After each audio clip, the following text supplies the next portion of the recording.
नमस्कार दोस्तों, स्वागत आप सभी का।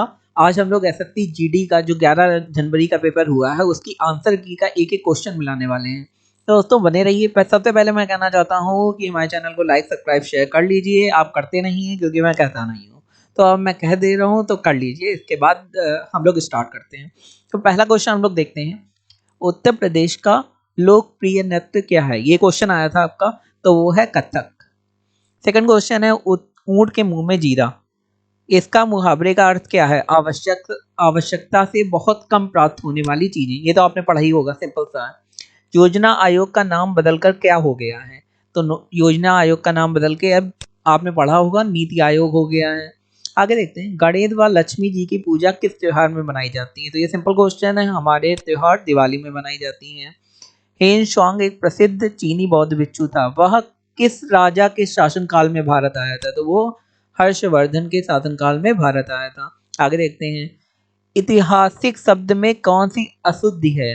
तो यहाँ पे ऐतिहासिक दिया था, ए बना था, तो यहाँ पे ऐतिहासिक शब्द में बर्तनी की अशुद्धि है। ठीक है, आगे देखते हैं, एम चिन्नास्वामी स्टेडियम के एक प्रसिद्ध क्रिकेट का मैदान है, कहाँ का ये स्टेडियम है? मीन्स कौन से शहर का है? ये क्वेश्चन आया था, ये बेंगलोर का है।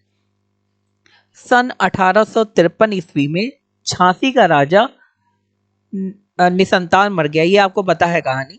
ये इसी से क्वेश्चन आया था कि अंग्रेजों ने, डलहौजी ने कब रानी लक्ष्मीबाई को हरा के उनका राज्य हड़प लिया। तो रानी लक्ष्मीबाई ने एक बालक गोद ले लिया था, परंतु डलहौजी ने इसे वैध मानने से इनकार कर दिया था, अघोषित कर दिया था। तो उत्तराधिकारी घोषित कर सन 1854 ईस्वी में झांसी को अंग्रेजी राज्य में मिला लिया था अंग्रेजों ने। तो यही क्वेश्चन आया था, कौन से सन में मिलाया था? तो 1854 में। आगे देखते हैं, मौलिक अधिकार भारत के संविधान के भाग तीसरे, यही क्वेश्चन आया था कि कौन से भाग में है मौलिक अधिकार? तो भाग तीसरे अनुच्छेद 12 से 35 वर्णित भारतीय नागरिकों को प्रदान किए गए वे अधिकार हैं जिससे वो अपनी बेसिक जरूरतों को पूरा कर सकते हैं। तो मौलिक अधिकार के बारे में क्वेश्चन हो गया। आगे देखते हैं, अनुच्छेद 243 के अनुसार प्रत्येक पंचायत में अनुसूचित जनजातियों के स्थान आरक्षित रहेंगे। तो यहाँ पे अनुच्छेद, कौन से अनुच्छेद की बात करी गई? 243 में, कि अनुसूचित जनजातियों, अनुसूचित जातियों के स्थान आरक्षित रहेंगे। आगे क्वेश्चन आया था, एसीजी का फुल फॉर्म क्या है दोस्तों? इसके बाद क्वेश्चन आया था, बहती गंगा में हाथ धोना मुहावरे का मतलब क्या है? ये तो सिंपल है कि किसी अवसर का लाभ उठा लेना, जो भी काम चल रहा हो उसमें अपना लाभ उठा लेना। आगे देखते हैं क्वेश्चन। ये क्वेश्चन दिया गया है 0.5, आगे 0.75, 1 और 1.25। तो आप जैसा कि देख पा रहे हैं, सब में 0.25 का अंतर है। यहाँ पे 0.5 में अगर 0.25 जोड़ देंगे तो 0.75 हो जाता है। अगर 0.75 में 0.25 जोड़ देंगे, मतलब 75 पैसे में 25 पैसे और जोड़ देंगे तो 1 हो जाता है, 1 हो जाता है। और 1 में अगर 25 पैसे और जोड़ देंगे तो 1 पैसे हो जाता है। अब इसमें भी अगर 25 पैसे और जोड़ देंगे तो वो 1 पैसे हो जाता है, जो हो जाता है हमारा 1.5 रुपए। ठीक है ना दोस्तों? अगर आपको समझ में नहीं आया तो फिर आप कमेंट करके बता दीजिए, मैं आपको दोबारा एक्सप्लेन कर दूंगा। तो यहाँ पे हमारा ये हो जाएगा 1.5 रुपए, क्योंकि बार बार हमारा कितना जोड़ रहा है? 25 पैसे। ठीक है, आगे देखते हैं। तो इसे मैं हटा देता हूँ जिससे आपको बिल्कुल भी प्रॉब्लम ना हो। ठीक है, आगे देखते हैं। क्वेश्चन दिया है, एक सेकंड दोस्तों,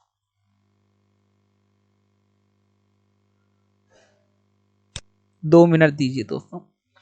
हाँ, तो हाँ, उम्मीद है आपको। आगे देखते हैं, अचल का विलोम क्या है? अचल का विलोम क्या होगा दोस्तों? अचल का विलोम है चल। आगे क्वेश्चन देखते हैं, जो जीता ना जा सके, वाक्यांश के लिए एक शब्द बताइए। तो जो जीता ना जा सके वो क्या होता है? वो होता है अजेय। आगे, गंगा का पर्यायवाची क्या है? तो गंगा के कई सारे पर्यायवाची आपने पढ़े होंगे, भागीरथी, सुरसरिता, विष्णुपदी, विष्णुपगा या फिर देव नदी आदि हैं। आगे देखते हैं क्वेश्चन, स्वर्ग का पर्यायवाची शब्द लिखिए। तो वो है देवलोक। आगे देखते हैं क्वेश्चन, एक जल जीवन हरियाली योजना आई थी, तो इस योजना के बारे में पूछा गया था कि इस योजना की शुरुआत कब हुई थी। आगे वाले पेपरों में ये भी आ सकता है कि इससे संबंधित कौन से राज्य में या किस लिए हुई थी ये योजना। तो बिहार सरकार द्वारा पर्यावरण को संतुलित रखने के लिए एवं प्रकृति में हरियाली बनाए रखने के लिए उद्देश्य से जल जीवन हरियाली योजना को शुरू किया गया। तो किस चीज के लिए? पर्यावरण में संतुलन बनाए रखने के लिए और प्रकृति में हरियाली मतलब पेड़ लगाने के लिए। इस योजना की शुरुआत सन 2019 में की गई थी और पिछले 2 साल में 1 करोड़ पौधे लगाए जा चुके हैं। काफी इंपॉर्टेंट चीज है। वर्ष 2022 में भी 43.62 लाख पौधे लगाए जा चुके हैं। तो ये काफी इंपॉर्टेंट इसमें पॉइंट हैं जो आपको आने वाले पेपरों में आ सकते हैं।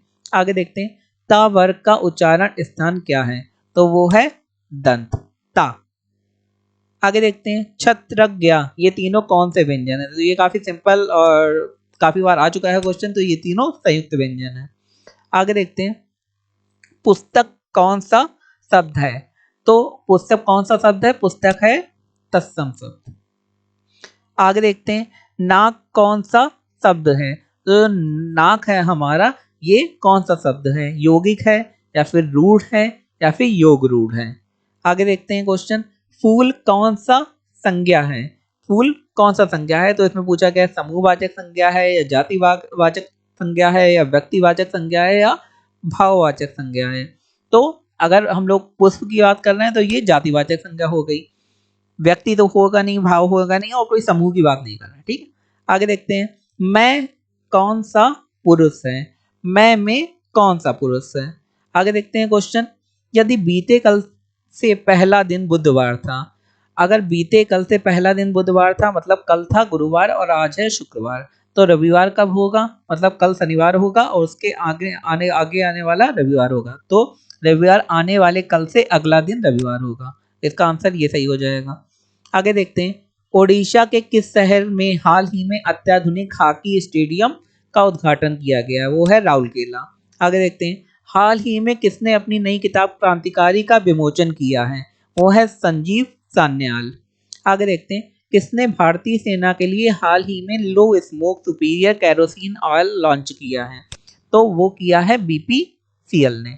आगे देखते हैं, हाल ही में किसने 29 मोबाइल पशु चिकित्सक इकाइयों और कॉल सेंटरों का उद्घाटन किया है? वो किया है पुरुषोत्तम रूपाला ने। आगे देखते हैं, किस देश ने हाल ही में सीमा पार से आने वाले लोगों के लिए नया कानून बनाया है? ये तो सबको पता है कि यूएस ने, अमेरिका ने अभी नया कानून बनाया है। हाल ही में फाइनेंशियल इंक्लूजन वर्किंग ग्रुप की पहली बैठक कहाँ आयोजित हुई है? वो आयोजित हुई है कोलकाता मतलब पश्चिम बंगाल में।